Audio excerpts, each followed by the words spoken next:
pagsikat ng umagang banayad, naglalakad ang manidi sa gubat. Maaga pa lang ay naghahanda na ang tribong manidi para pumasok sa gubat. Ito yung araw-araw nilang gawain, ang maghanap ng pagkain na matagal lang inaalok sa kanila ng kalikasan. Simple lang ang mga dala-dala: itak, tirador, at binungot na siyang pinaglalagyan nila ng kanilang mga nakukuhang gulayin at pagkain mula sa gubat. Yan po yung madalas niyong paglagyan ng mga gamit. Tela lang po, tapos binubutno, tinatali, ano po. Maraming pagkain sa gubat na matagal ng bahagi ng kanilang kultura. Pero tayo, we have no idea.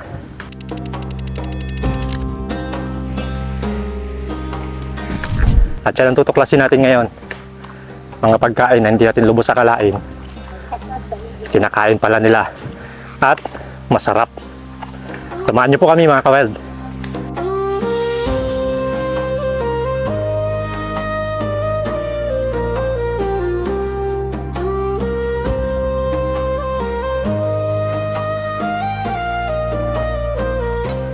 Napatungtong po, mga ka-wild, si James sa Kumunoy. James, oh. Nag-aalala yung aso, oh. Nag-aalala sa'yo.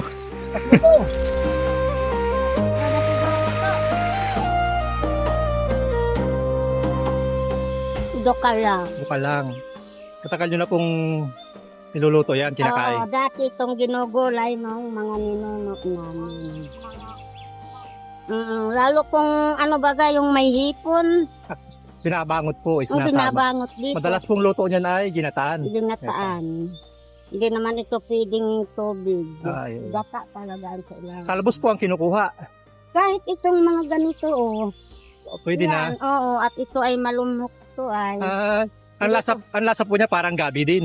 Malayo sa gabi. Iba naman ito sa Iba gabi. ang lasa niya sa gabi. Oh, masarap. Masarap naman ito ay sa gabi. Mas masarap po kaya sa gabi. Oo.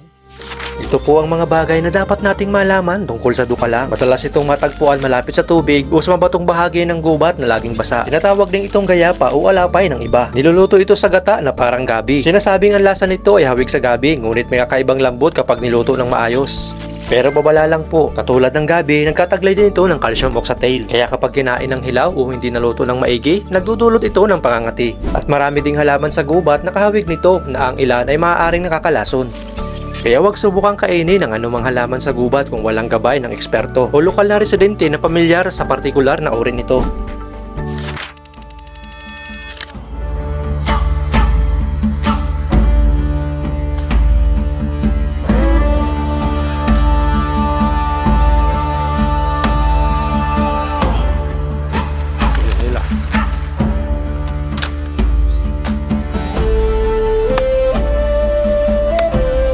Yung kinuha ni Nanay Delia, isa pa yan sa pagkain na hindi alam ng karamihan na kinakain. Ang tawag natin dyan, pugahan. Tawag ng mga manidi, pakolen. Anong tawag sa inyo ng halamang ito? Kinakain din ba ito sa inyo? Paki-comment naman po dyan. Kadalasang luto ng pakolen, pinagataan, o di kaya daw ay sinasama sa sinigang. Hindi ko pa mailalarawan yung lasa nito, mga ka-wild, kasi di pa rin ako nakatikim. Maya-maya, paglulutuin nila, sana makatikim tayo para mailarawan ko sa inyo yung lasa.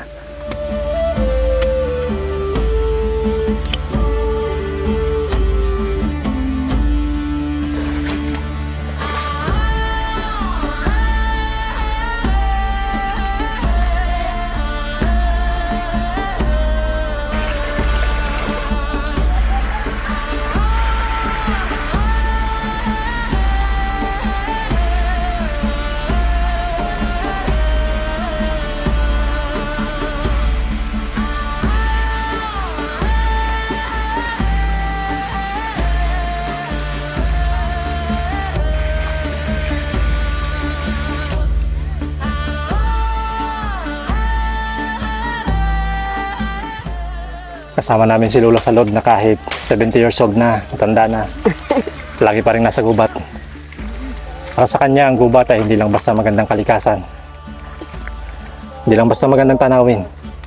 Ito ang tagapaglaan ng kanyang pagkain. At dito niya rin ipinapasa ang kanyang mga natutunan dito sa mga bagong henerasyon.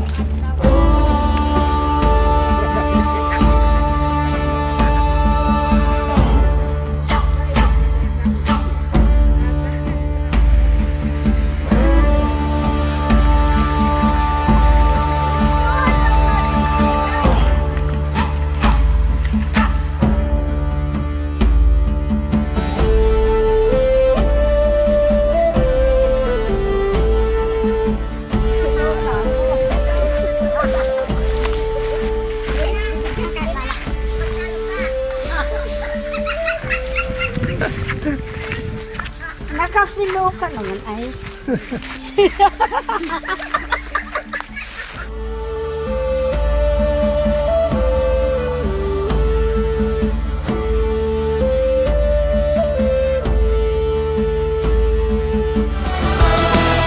Sa bundok naninirahan, payapa ang umaga.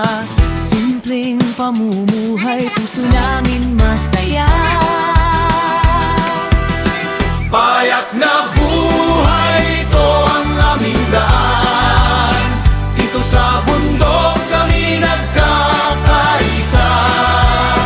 Walang kayamanan, pero puno ng lambingan. Buhay ng katutubo, tunay na kayamanan.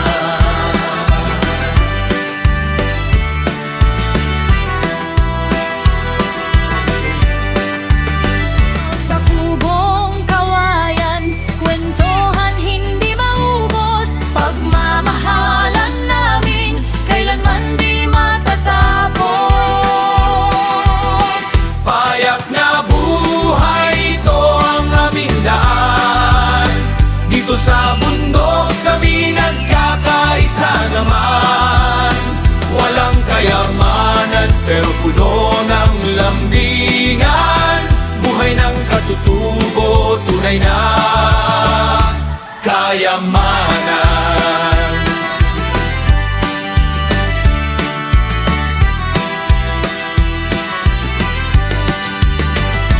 Sa bawat pagsubok, kami nagdadamayan. Dito sa bundok, dito kami lumalaban. Payak na buhay, ito ang aming daan. Dito sa bundok kami nagkakaisa naman. Buhay ng katutubo, tunay na kayamanan.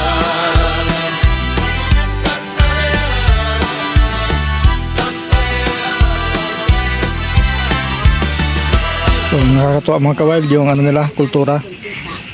Nakikita mo talaga yung ano, yung unity.